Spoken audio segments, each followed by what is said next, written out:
and start our broadcast. We are live.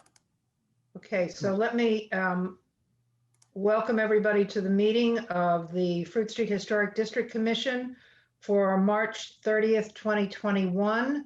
Before we do the roll call, could we check to see if one of our commissioners is in the audience, please, and raise him to a panelist? Kevin Wallace, are you there? Could you raise your hand? I do not see Kevin in the audience unless he's under another name. All right. He may be trying to go to the other, he may be trying to find the other address and logging in. Did he know about this meeting? Did we confirm that he knew about Oh, it? Yes, he knows about the Absolutely. meeting. He knows the time. He said yes. Let me see.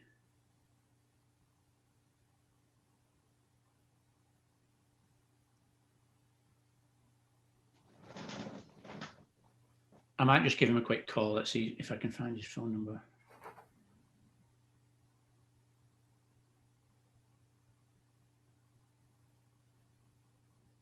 Just tell him to go to the website and log in from there, and Andy Yeah. can pull him in.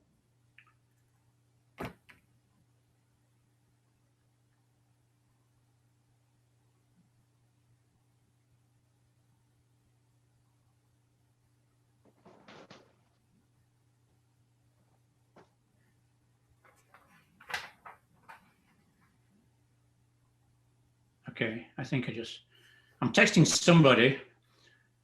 Actually, maybe I'll just call that number. Hang on, I'm just going to call it. I'm going to put you guys on mute for a sec.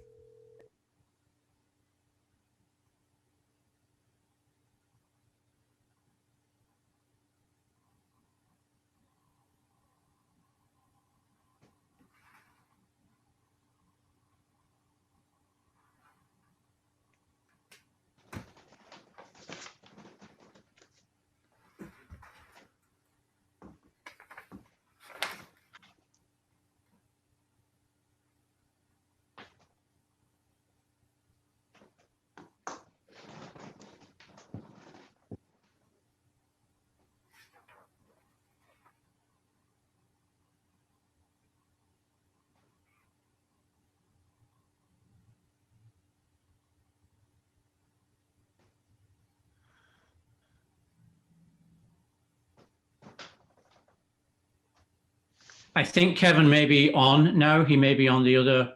Andy, can you check for him? Oh, there we go. Kevin, you're on mute.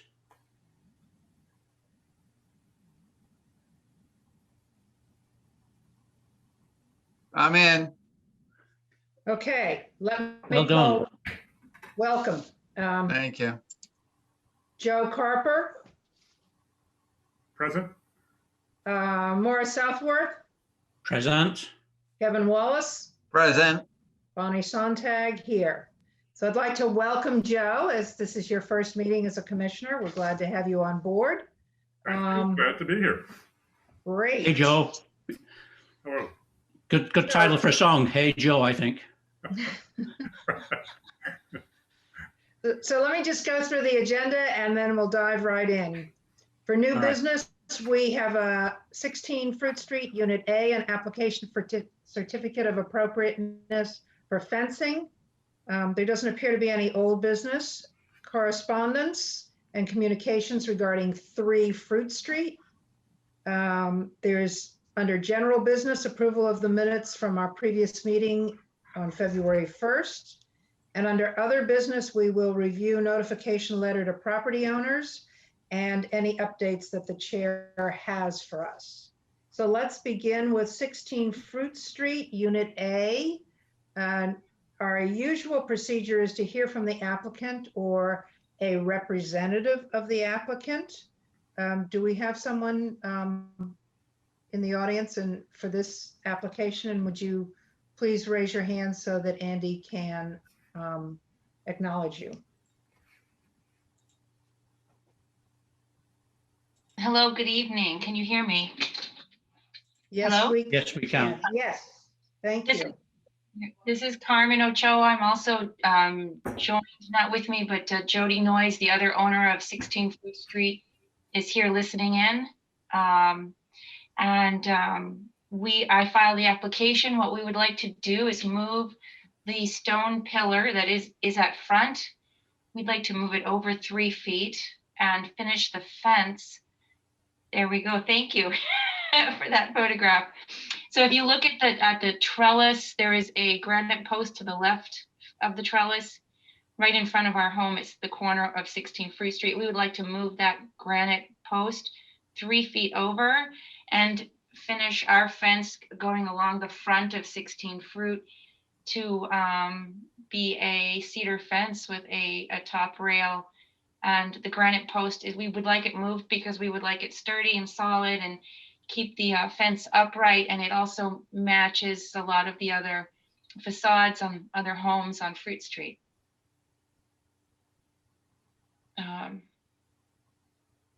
Any questions? Okay. Yes, that was going to be my line. Any questions? Carmen, a question I have is, why are you proposing to move it to the right rather than keep it where it is? Just for curiosity. Well, I'd like to bring it over to the edge of my property line. And also there is, you can't see because of the snowbank, but there's actually a metal pipe or something there on the other side of that. And that would just help kind of protect whatever that is that's over there. It's it could be gas or water. And that was pretty much it. Those are the two reasons. And then would you expect sort of multiple spans to go from, would there be a wooden post right outside your door? Or would that be another granite post? There's nothing there now, is that correct? Oh, I have to look at it. If we need to put another one there, I suppose we could. I don't see the rest of it. I'll have to, but I thought there was a granite post. I thought there was 4 granite posts. Am I mistaken? Are there? Okay, all right. Yes, I saw them today. Yeah. They go. Yeah, I don't- across. There are 4 granite posts.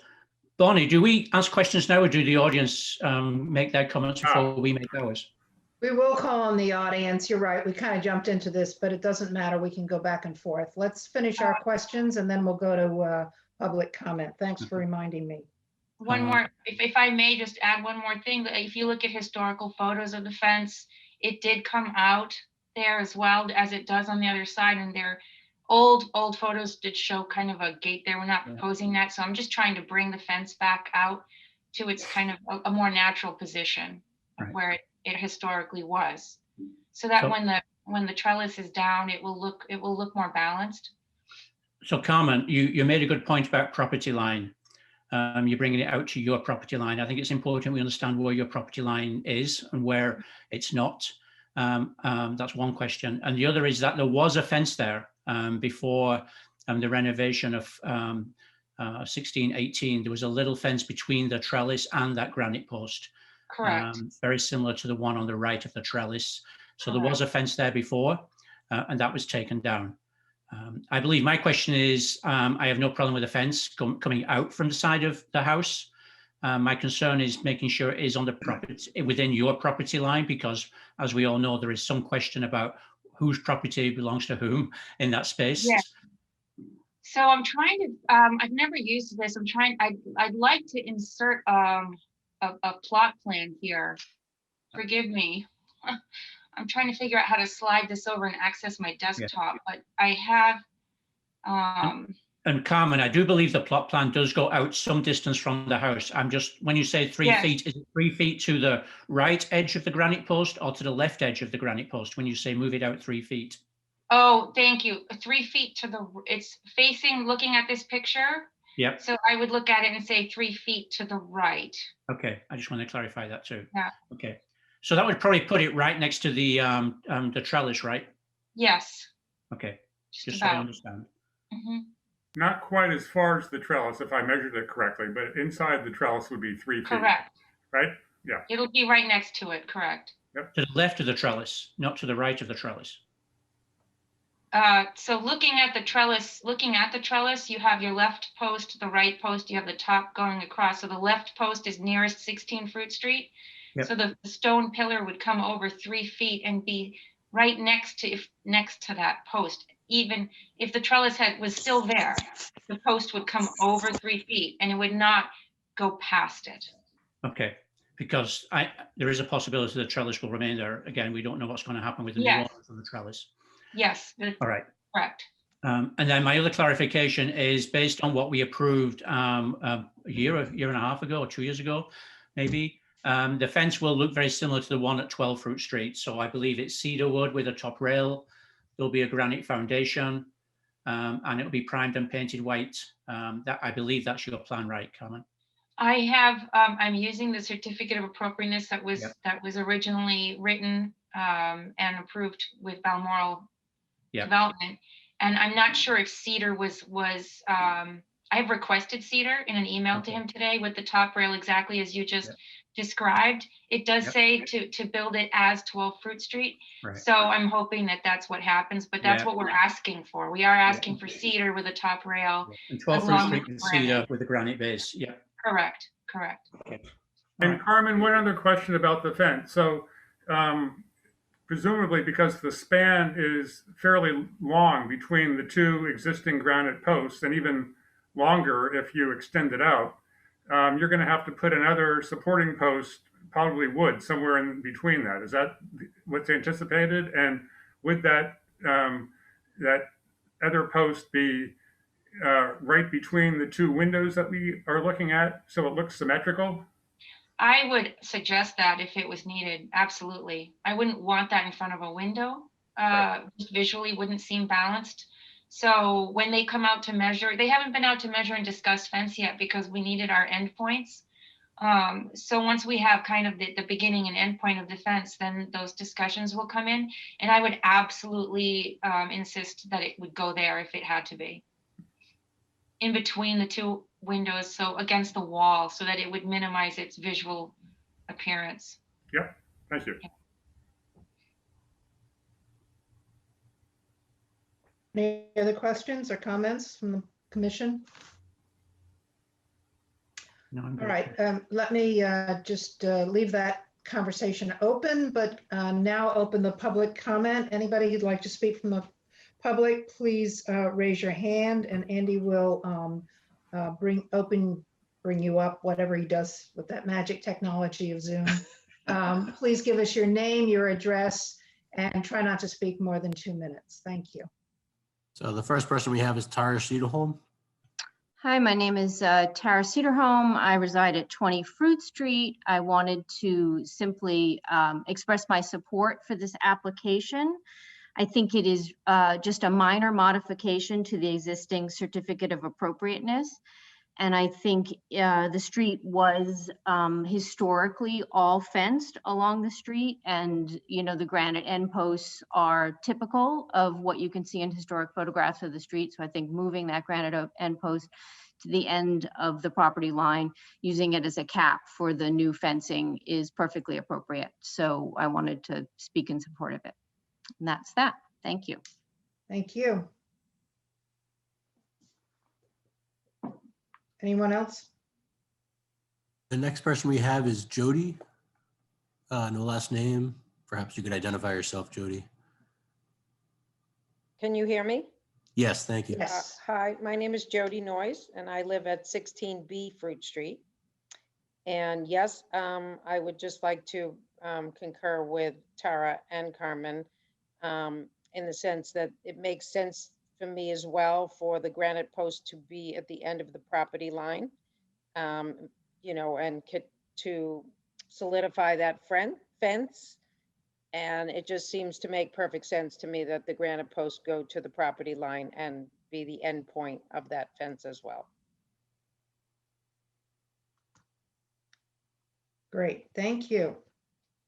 Anyone else? We have no other hands raised, Chair. Okay, then I will close the public comment portion. Donna, may I ask just one clarifying question? Yeah, sure. And this is for Carmen. If the fence post is moved to the property line, does that mean that you will need to walk in your neighbor's property to get into 16, or is that a public way? That's a right of way common to others. So, no, not to my knowledge at all. It's a right of way. And the easement area is up against the house, the building. So if they wanted to, they could simply enter through the middle and walk along that area and go to their front door at 14 if they chose to. Yeah, I was more concerned about how your tenant would access their property, having to walk in. But if it's a public way, it's moot. So I guess that clarifies it. So And- I have an add-on question to that. When I looked at it today, there are two doors on that side of the house. The one that is on the main section has enough room. I mean, you walk straight down that 3 feet walkway and you can get in there.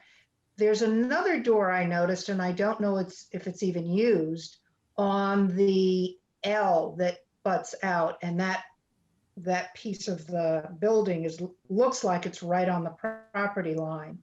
So is that the entrance we're talking about, where someone would have to walk into the right of way to get in to the building?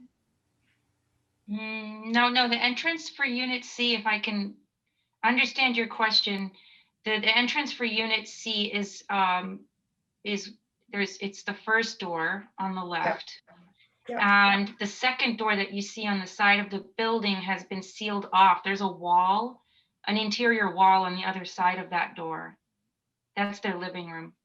That's what I was wondering. It didn't look like it was being used, so it wouldn't be an issue, but it No. clearly is opening. You couldn't put a toenail out there without being off the property. It was kept that way for historical reasons. Great.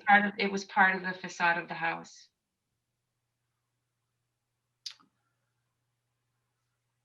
And to clarify, you're moving the post that we see in the picture to the right. Are you doing anything with the other post on the other end? Because right now that is flush with the side of the house.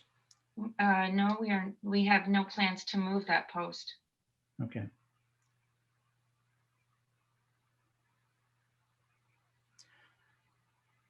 Okay. Any further questions or comments from commissioners or from the applicant? Again, I think historically and as the LHD, I don't see any issue with, in my opinion anyway, of moving the granite post. I am just more concerned that there's houses on both sides with a narrow passageway for entrances to both houses. And it's a small street. It's neighbors work together to resolve issues. I would hate this to be the start of a conflict between the two homes, to be honest. And again, this is not an LHD. This is just my opinion as someone living on the street. That's my only concern with it. I think historically, I agree with everything that's been said. There's no problem with it. It would be difficult if over the next months, years, it's just conflict about whose space is which. And we end up with lawsuits about, is it a walkway? Is it not a walkway? That's my only concern, Carmen. It's got nothing to do with historic nature. So I'm just voicing that now. It won't impact the way I vote. I just wanted you to be aware of my thoughts on that.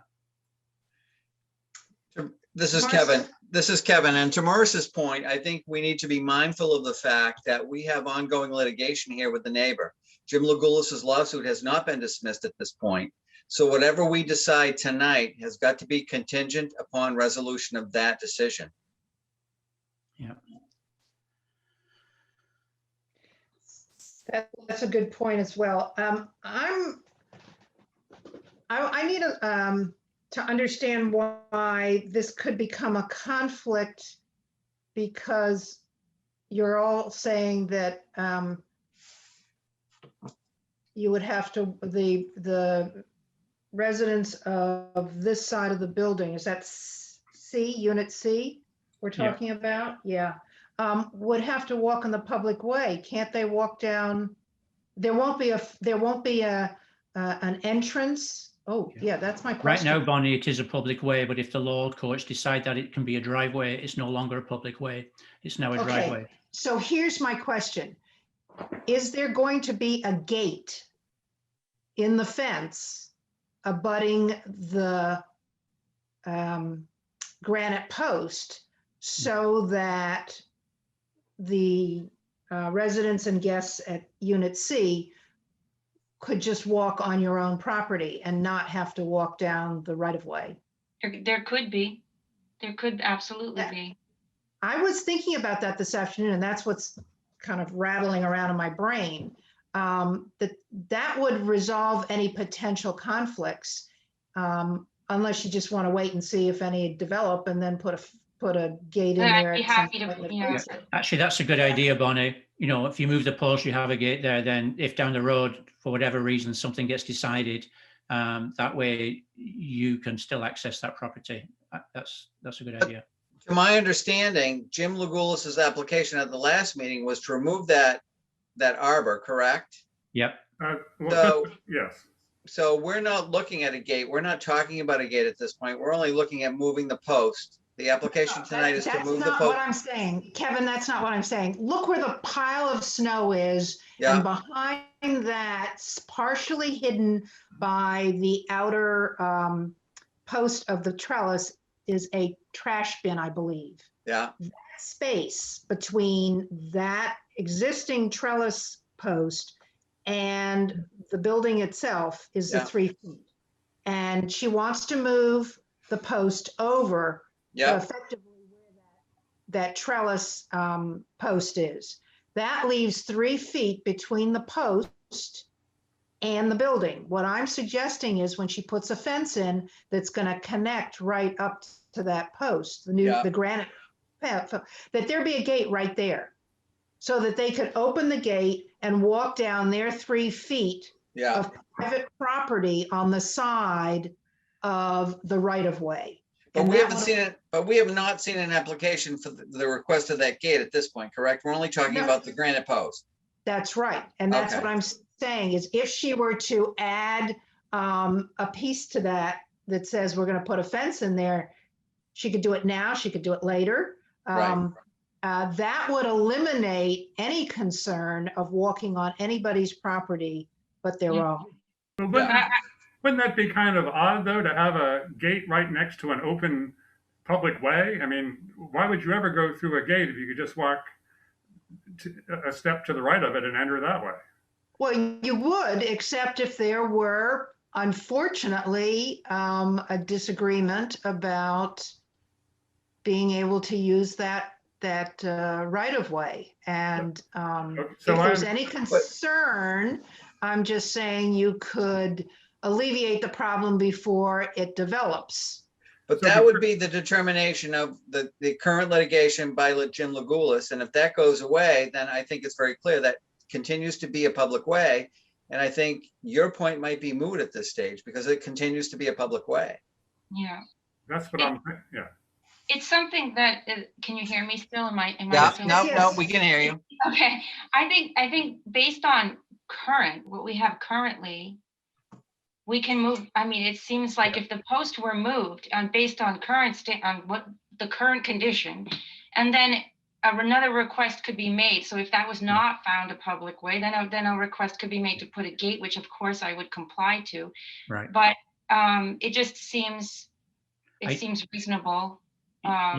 Yeah, Carmen, I agree with that. I believe, Okay. again, as an LHD, we're looking at whether it's historically appropriate. We're not trying to make decisions based on lawsuits and Yeah. neighbors. So I believe as far as that, again, moving the post historical wise fits with what we've done historically in the past. Putting a fence up there, definitely would love to see a fence up there. And then in the ideal world, the litigation goes away because, the house is now being transferred, sold by Jim Legoulis. So that remains a right of way and life is good. And who knows, your neighbors may decide to put a post where the trellis on the right is. And Yeah, they may pull the trellis down, shorten the fence and put a granite post right there for sure. Yeah. That's correct. In fact, one of the original documents that I saw for this development said just that, stone pillars on both sides. So let's hope that happens. I think it would look beautiful if it did, if there were stone pillars on both sides, and then there would be just a welcoming opening in the middle. Yeah. so do I, yep. All right. Okay. Well, I don't apologize for bringing it up because it was on my mind, and I'm glad we've decided that we'll leave well enough alone. And I'm comfortable where this has all come out. No, it's important to have these conversations early on. Thank you. Okay, so it sounds like we are ready to consider a motion to approve this application for certificate of appropriateness for fencing. Do I have a motion? So Yes, moved. I'd like to make a motion subject to the determination of the ongoing lawsuit by Jim Legoulis. What does that mean? Well, we can't make it, that's still ongoing. He has not dismissed his lawsuit. So that is still hanging out there. So until we've reached that determination, it's difficult for us to make any permanent decisions on this particular space. So But I'm Kevin- all for moving the post, but I think it's subject to whatever the outcome is of that decision. But Kevin, if the post is moved within her property, then regardless of what happens in the suit, it's still on her property. It is, but if the suit determines that that's a parking space for, what is it, 16? Is it number 16 or is it 14? For 14, then they're gonna have to move it. So I'm just trying to save some time here and some effort on their part. If for some reason the city decides that, yep, it's a parking space, let's go ahead and grant them the parking space for 14, then that post has to be moved to allow those people access to that space. So I'm just trying to think ahead. I just don't want to have to undo what we're doing here tonight. So what I'm thinking is we approve it because I'm in full support of it, subject to whatever the final decision is by the city on that ongoing litigation with Jim Legoulis, because it has not been put to bed yet. So practically, that would mean Carmen has to sit with this until this whole thing is decided? Correct. Unless she feels comfortable moving the post with the possibility that she'd have to move it again if the city decides in the favor of Jim Legoulis and his complaint or his lawsuit. Yeah, Kevin, I don't remember what I have not actually seen all the wording in the lawsuit, but it's hard to believe that they will propose a driveway that would go onto the 16 Fruit Street property line. So I would say anything on 16 Fruit Street, and they can still try and squeeze a driveway in there, but 16 Fruit Street is 16 Fruit Street. It's not 14 Fruit Street. Right. So I honestly have not seen the plans to say, oh yes, we can now go onto 16 Fruit Street property and put a driveway there. Yeah. No, I think the whole idea was that there's wide enough that there would still be access to 16 Fruit Street and they could still put a driveway in, which is I think ridiculous. But that was their initial plan, was that there's enough space on 14 Fruit Street area to put a driveway in. So even moving the granite post, but not with that post in place. If that post goes in, then there's no room to get a car in. I'm just trying to think ahead, and I certainly don't want these people wasting their money. Yeah. So I'm all for removing my initial motion and approving it as submitted, with the understanding that they know that this lawsuit is ongoing. It could go in either way. It could go in either direction. Yeah. But I'm with Kevin with Morris as well, because as long as Carmen is very careful that her post remains on her own property, she can do that regardless of a lawsuit outstanding or anything else going on. And she would leave, she has the option to leave it there, even if worst case scenario, it gets opened up as parking for number 14. They'd have to deal with it. There's I'm fine with that. I'm just trying to think ahead. I just don't want people wasting their time or their money, doing things that might be undone at a future date. But if everybody's comfortable with this, I'm perfectly fine with approving this as it's been submitted. Carmen, did you want to say something? Well, I just thank you. I just wanted to say that the fence is part of really funded. It's already been paid for and just incomplete. So it's something that if later on, if we were told we had to move it, then that's what we're going to have to do. Okay. Well, but the fence was paid for a year and a half ago, and it's just incomplete. And I would hate to just see this sitting this way undone on Fruit Street for even longer. Yeah, and Because we my want to point, get the shutters, we want to get the shutters up and get the fence Right. on and. yeah, have and my it- point is, as long as you understand that this thing is still outstanding and could go in any direction, we don't know where it's gonna go, but as long as you're comfortable with it, I'm fine with it. Can we hear from Jody if we could? The Sure. other owner? Jody, are you there? Andy, can you let Jody in again, please? Hi, can you hear me? Yeah. Yes. Yes, I just had a quick question. I guess I'm not quite clear on it. So if the post gets moved to the edge of the property and the lawsuit that Kevin is referring to goes the other way, why would Carmen be responsible to move the post if it's still on her property? Because I just don't quite understand that. Well, my understanding is that Chris Horan and Jim Legoulis granted a right of way to 14 Fruit Street for access for parking, for future parking in the event that happens. So I think that will be the driving force. And again, I'm just spitballing here, but I'm thinking that, you know, if push comes to shove and the city says, yes, we think that they have a valid point, they can put parking here, the burden will be on 16 Fruit Street to take that post and move it out of the way to allow people access to park, because if you move that post over there, there's no way a car can fit in that space. I don't think it can right now, Right. but you know, I still think that if push comes to shove, the city's gonna say, yes, we think it's valid and you've got to get that post out of there so we can get a car in. And And again, I'm thought totally projecting here. And I thought the original measurements by Legoulis was only on the side, 8 feet from whatever it is from 14 Fruit Street. It did It's not the go full- all yeah. the way to the other house. It's building to building. There's no way, and I've walked that Oh, yeah. multiple times. There's no way you're gonna get a car in there without pulling that post out. And, Yep. you know, my sense is you can't even open a door once you do get a car in there. Yeah, I no, think I agree. Their I totally agree, plan, Kevin. their initial plan, when they gave themselves access prior to development, was that they're gonna need the full width of that space, building to building, in order to get a driveway in. And I believe Carmen would have a good argument to push back on it, even if it. I don't disagree, but I'm thinking ahead. I'm just making sure that people understand what they're stepping into, because again, we can't make decisions for the city moving forward. Yeah, no, I agree, Kevin, that it's good that we're discussing this. But again, I think our overview is, historic, LHD, that's where we're looking at. So I believe, Understood. Carmen, Yep. Carmen is well aware of the situation, obviously. Good. Okay, And I believe that we should just vote based on historical appropriateness. then I'd like to modify my motion to submit the application as submitted. Do I have a second? Second. Okay, so let me just get this down. Kevin and Joe, motion and second. Let me call roll. Joe, I'm in favor. Morris, I'm in favor. Kevin, I'm in favor. Bonnie, I'm in favor. Unanimous.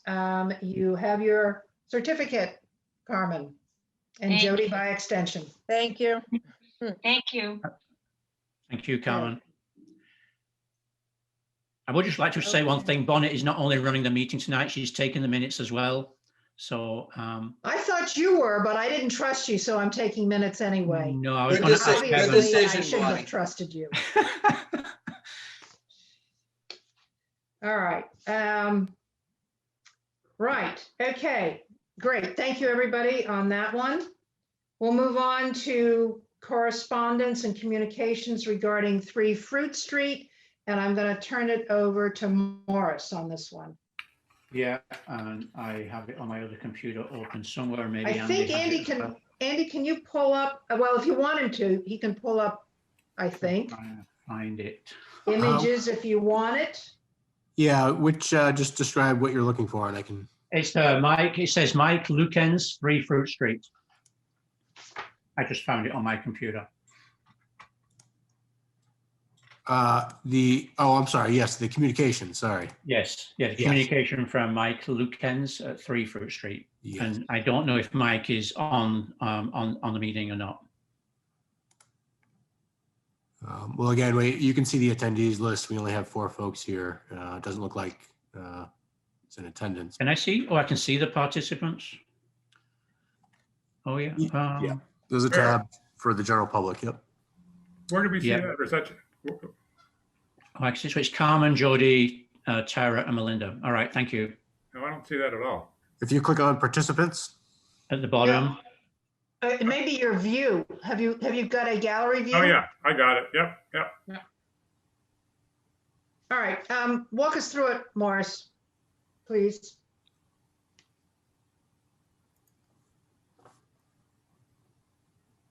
Uh-oh, is he sorry, frozen? I just froze. My computer, that's me. My computer froze. Okay, Sorry. so what are we looking at here? So this is an email. So I contacted Mike Lukens. I have a friend at work who knew him. And my apologies to him is that I did not go and talk with him. But he put a fence up between 3 Fruit Street and 1 Fruit Street. There was a fence already there. To be honest, I never even noticed. I'm oblivious to these things, I'm afraid. But several people on the street mentioned to me there's a fence just gone up. So I contacted Mike, and this is a reply from Mike to me explaining what the fence was about. And he's new to the street. I believe he came in summer last year, and he worked with 1 Fruit Street to make sure that with Sunday Porter. And his concern was the fence was rotting and falling down. So it was a repair on his part. He apologizes for not reaching out in advance. So he worked with, let's say, Sandy Porter to make sure that they could put it up. They based it on a fence between 5 and 7. It's a wooden fence. I believe if he'd submitted this to me and explained what was going on, I would have given him a certificate of non-applicability. The fence right now is not painted. His last question was he would plan to paint the fence white, which I believe we would be okay with that. So I just wanted to submit this and get the commission's thoughts on this of what he did. And I see, apologized profusely for not contacting us ahead of time. Morris, is he proposing to paint both sides of the fence that are visible from the street? I honestly don't know. This is the only email I've got. We could ask him to do that if that is the. I honestly don't know, Joe.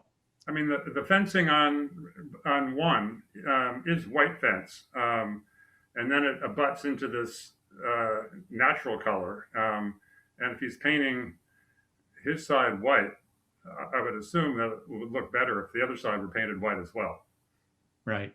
Joe, I have a question. Is that other side you're talking about visible from a public way?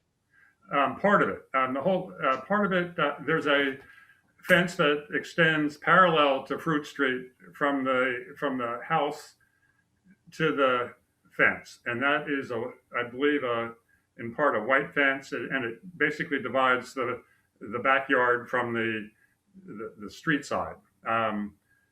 What goes on beyond, as that fence continues down the property line beyond that parallel fence, you can't really see that from the street, but you can see the part from the curb to the. And I'm sure we could request that from him. Yeah, it's because the reason I ask is that we only have authority over anything that can be seen from a public way, whether it's Fruit Street or Prospect or High, or, depending on which corner it's on, but it's still. About 1/4 of it can be seen from the public way. The other 3/4 cannot. So I would say request that they paint anything that's visible white. My other question is painting, do we have oversight over painting a fence? Well, it has to Painting a be- house, people can choose whatever color they want to paint a house. Should we? Right, but if they're going to paint one part of it, we can't Right. even say that they should paint the rest of it. We can ask that for sure. Can we say, yes, you We have to? can't say you can't do purple, but I mean, as you said, they were. He sounds very agreeable to, white. I mean, he's apologetic that he didn't let me know ahead of time. So I am sure he would be fine with that. I can contact him and ask him and see where we go. And if there's issues, we'll bring it up at another meeting.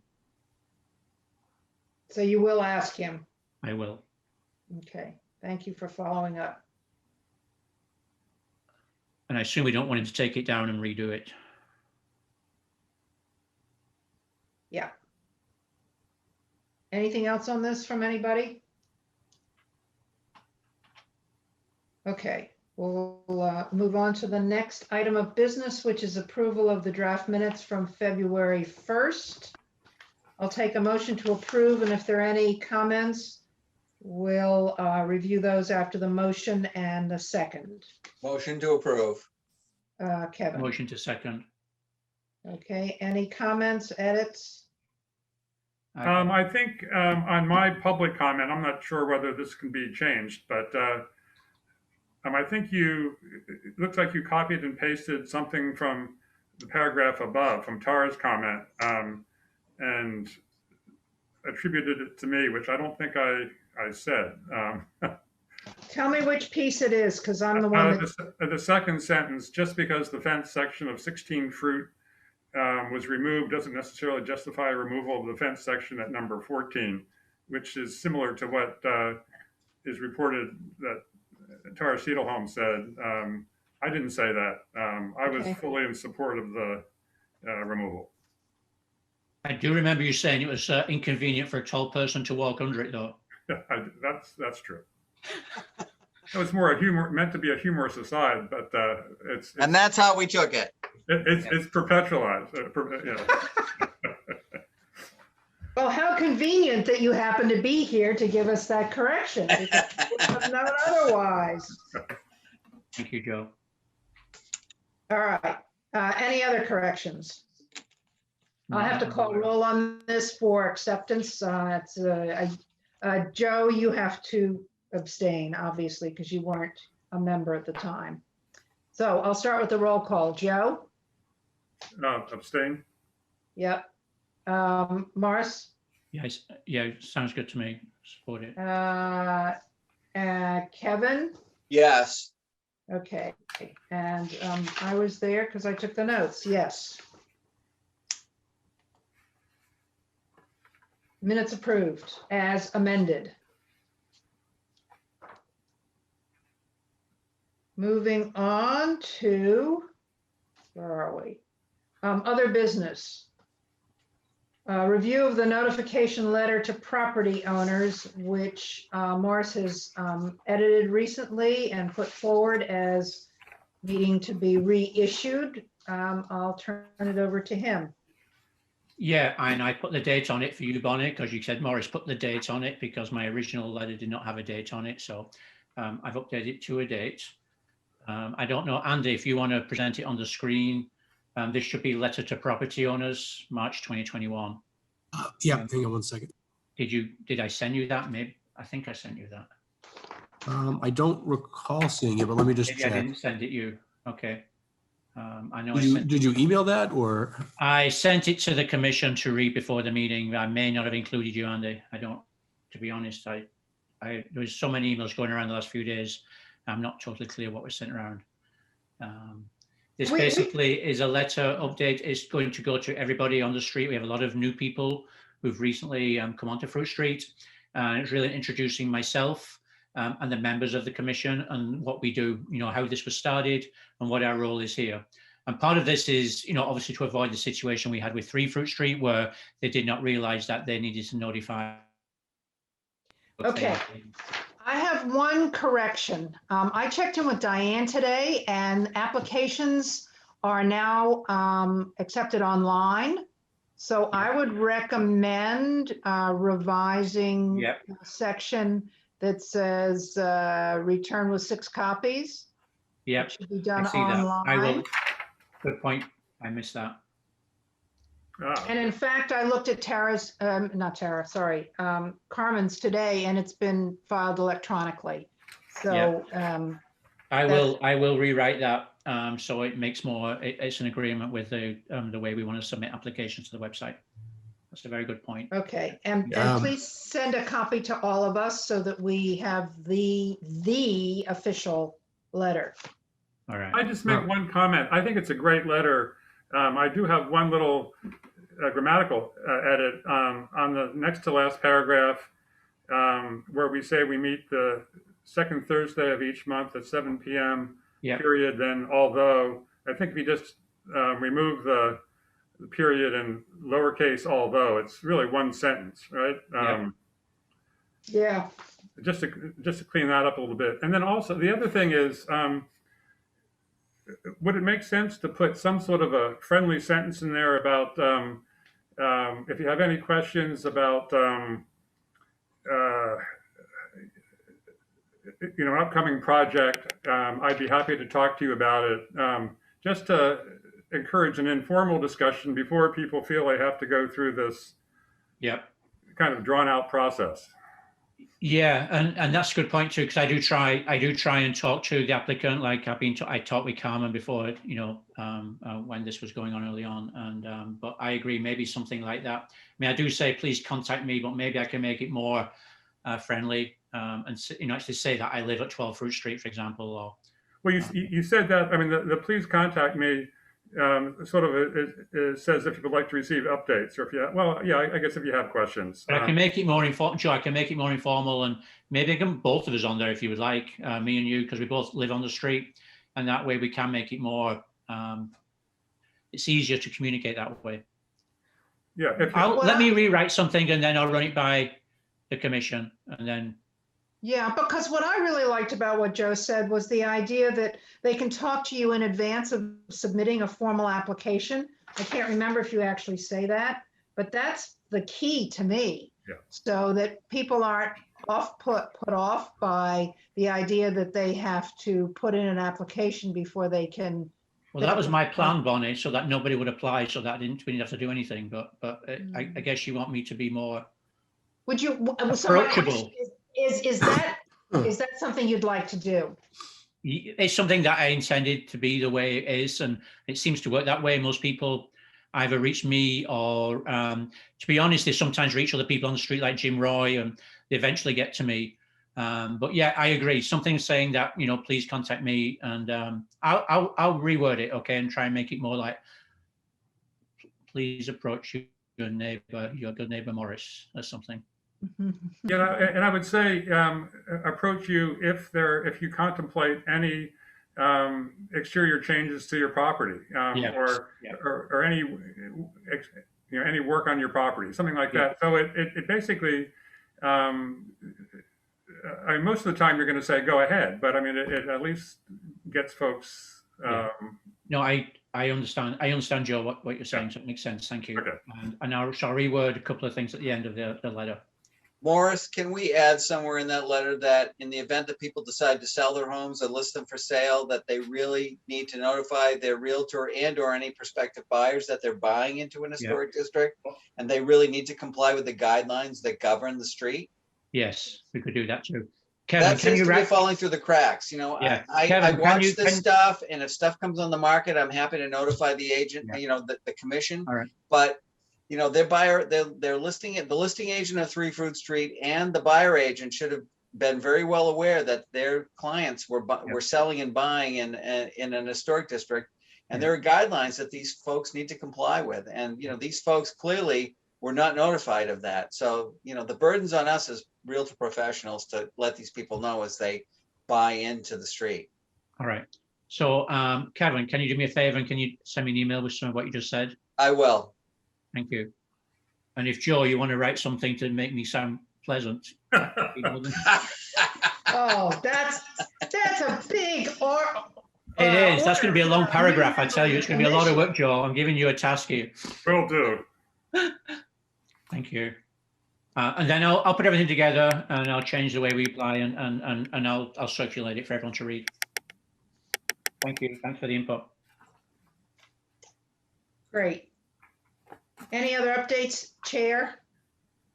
There are other updates, yes. One is, it must be all about fences tonight. We got another application or approach from the museum, so 96 High Street. So I believe you do have this, Andy. This is from Susan Edwards at 98 High Street, and I'd like to thank Tara. Tara helped chase up Susan for me to and really just give a let us know what they're doing with the fence between that's the letter. Thank you. Pretty much this is work that's been ongoing between the museum and 20 Fruit Street. They're asking for a certificate of non-applicability. And basically the and it's attached some photos too, which I believe everyone may have seen or should have seen. It showed the old granite and the old fence that was definitely falling down, and the granite was actually dangerous.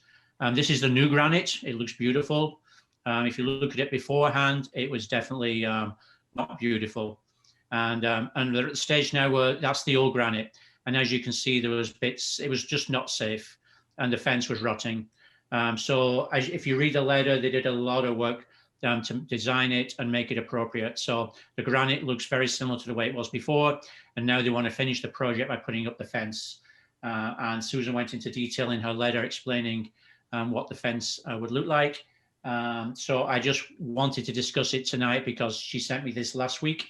And this is the retaining fence that they want to install.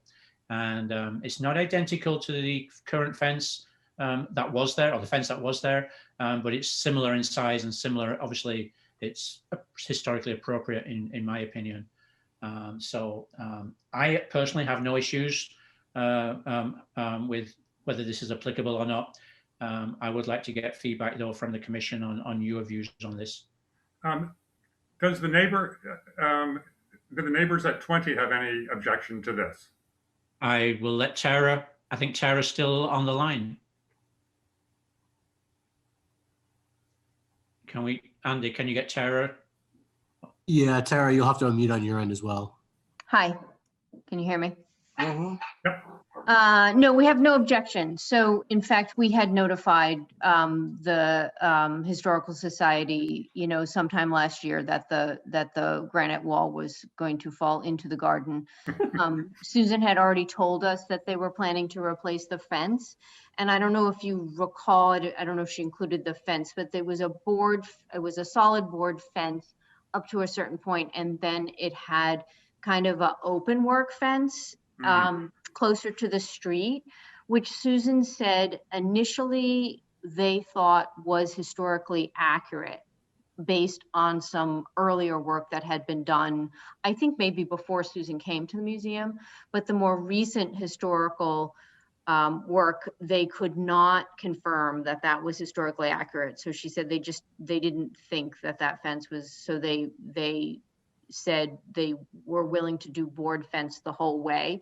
And frankly, where the fence was open work is actually the section where our outdoor air conditioners and garbage baskets happen to be. So turning that to a board fence seemed to make an improvement for everybody on the street.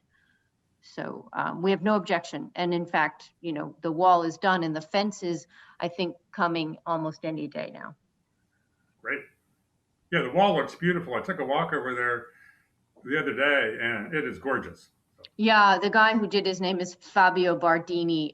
He's from Salem, Mass, and he's unfreaking believable. He did a beautiful job. And that's all Cape Ann granite, so Cape Ann mortar. So there's cement on the backside, but what you can see, there's no cement mortar. He resolved all the sort of problems that we had. Obviously, years of people kind of mortaring it from our side. Very nice. Anybody else? Comments?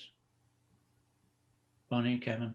Just to clarify, so you're anticipating then that you would tell her that this doesn't need an... Yeah, I would put together a letter, certificate of non-applicability, and because it's repair of, and replacement, and then submit that. So it's on record that it came to our meeting, was approved. And I would, if Susan sent me the information probably a while back, we had no meeting planned, I would have drafted that. As we were so close to the meeting, I believe it was important we brought it to the meeting.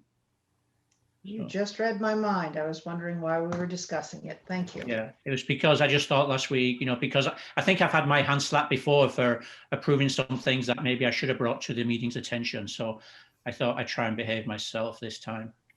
No, you were just lucky because we were having a meeting. Yeah. Sometimes we go a year without a meeting. We know you. Yeah. That's all right. You've done Yeah. good. For You've once, done I'm- very good. Thank you. All right, so I think that's it, except for one more topic, and that is our fifth member so we've had two people approach us applying to be a member of the commission. One is from Tara, who we just heard from, and I believe you all saw the application from Tara. Tara obviously lives on Fruit Street at 20 Fruit Street. And then the other one was from Eileen Graff. And Eileen Graff is an architect in town. She actually has been to some of our meetings on the other side of the table.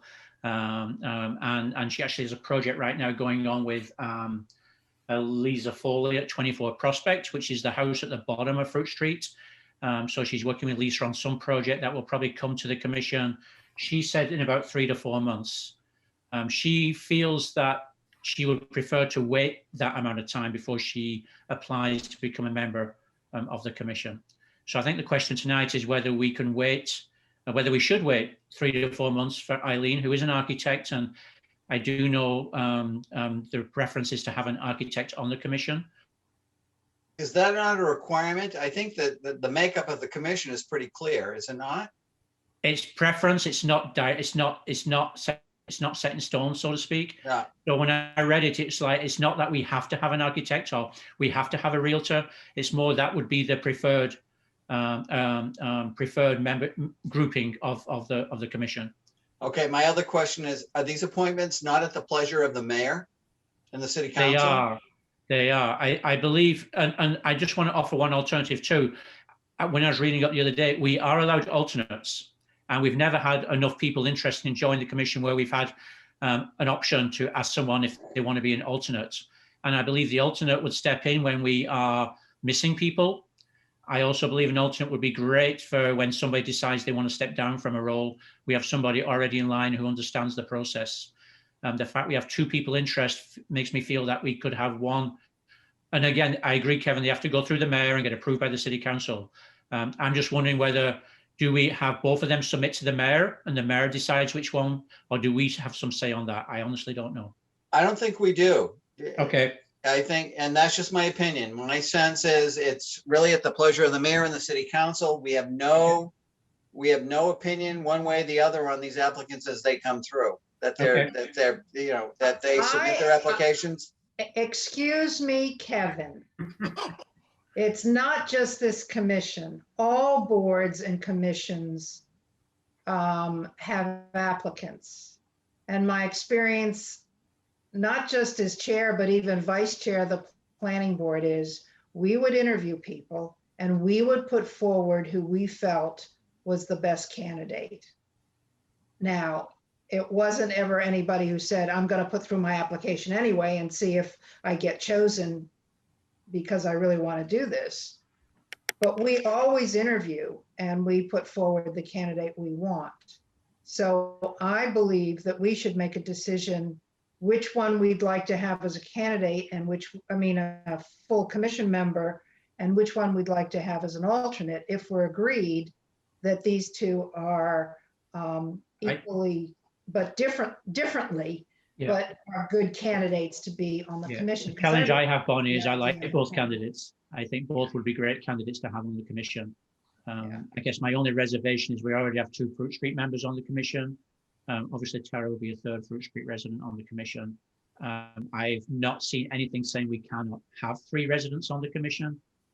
So again, how important that is, I don't know. But I'd love to have both Tara and Eileen involved somehow. And I suspect we'll have 1 or 2 of us who in the next few years may be stepping down anyway, just FYI. Yeah, but to Morris's point, I think they're both great candidates, but I think in terms of balance, I think we need to be very mindful of the fact that any commission in the city needs to have balance and representation. So to have 3 residents as primary members on any commission, whether it be this commission or any other, I think might be problematic moving forward. So I think we need to be careful about that. And I'm supportive of both applicants. I don't feel as though either one of them would be a bad addition to this commission. But again, I think having 3 residents on the commission might be an issue in terms of objectivity. Yeah, I'm beginning to think the same way. I thought it was a great idea that we had so much interest from Fruit Street. But I've always, I mean, since we've been talking to Aileen for quite a few weeks now, and she's only now come forward and given us sort of a timeline, I was leaning toward her to begin with because I do think we need an architect. Yeah, and it's been more like months, Bonnie, not weeks. I think we spoke to Eileen 2 meetings ago initially. Yeah. So I'm definitely in favor of her for those reasons. I'm not against Tara. I'd love to have her expertise in historic preservation. But as Kevin points out, do we long-term, whether she's an alternate and then or becomes a full-time member, and Morris doesn't happen to be the one who drops off that she replaces, say I get run over by a truck and she has to replace me, then you've got 3 members from Fruit Street. Let's play with that a little. Does that have any problem with objectivity or any other issue? I'm not sure. I think we should talk about that a little bit. In a way, I like having, I mean, I love having Tara's perspective and Joe's perspective and the interest that they have on the commission. We've gone 11 years without anyone, oh no, I shouldn't say this. We've not little interest from people on the street, but mild interest. And it's only in the last couple of years, really, with Joe coming onto the street, getting more involved. Tara recently coming onto the street, getting more involved. I believe we've reached a kind of little tipping point where. Whoops. We lost him. Quick, somebody else speak. He's out. No, to Morris's point, I think it's great. Having perspective is critical.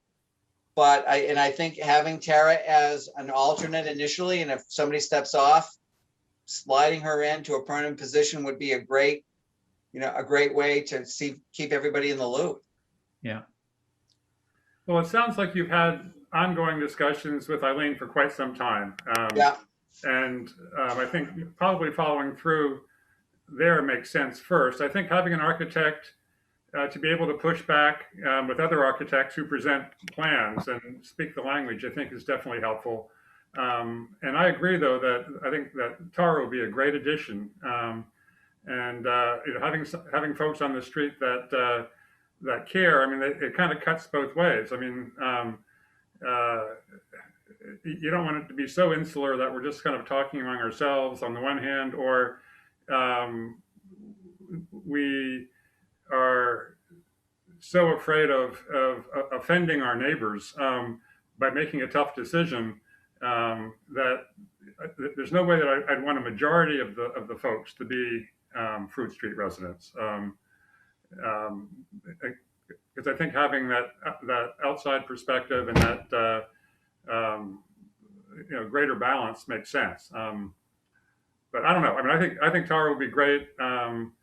If an alternate would be, be sort of a commissioner in waiting, so to speak, that might not be a bad idea. Well, you've just contradicted yourself, because if we play through the scenario, if I drop off, you would end up, and Tara's the alternate, she's next in line, you'd have 3 out of 5 commissioners from Fruit Street. That's your problem. Well, that's true. Our problem. Yeah, I think at that point we can decide how it is, because if Bonnie and Kevin, again, we could decide where we're going to go with that. I would not, I believe from what we're discussing right now, it sounds like we're going to propose, Eileen contact the mayor and interview the mayor. The mayor may not like Eileen. Who the hell? I don't know. So, I think it sounds like we want to propose. She's so grateful to have applicants. She falls over herself most of the time, unless you spit in her face or something. It's not going to happen. Have these applicants submitted their request to the mayor's office already? I know Tara has. I'm not sure Eileen has. Eileen hasn't, because she's holding off until her application, her client comes before us. Right. So Tara that has. might need some clarification by Morris with the mayor. My sense is we can function very well, given the frequency of our applications. By the time we meet again, it could be summer, it could be fall, it could be winter. So my sense is we function very well with 4 for the moment. And we just kind of play this out and we don't rush any decision. Okay, but if that application is already in with the mayor, don't you think that Morris ought to have some kind of conversation with her about the fact that we are holding off and that the plan would be that Tara be proposed as an alternate, and that when Aileen is ready, she will put in her application for the current opening? Yes. All right. Morris, it's on you. I got you. Who am I talking? I'm talking to the mayor. I'm talking. You're going to send a letter explaining that we don't want her to rush ahead. Basically, we don't want her to rush ahead and approve Tara for the one opening because she's the only applicant.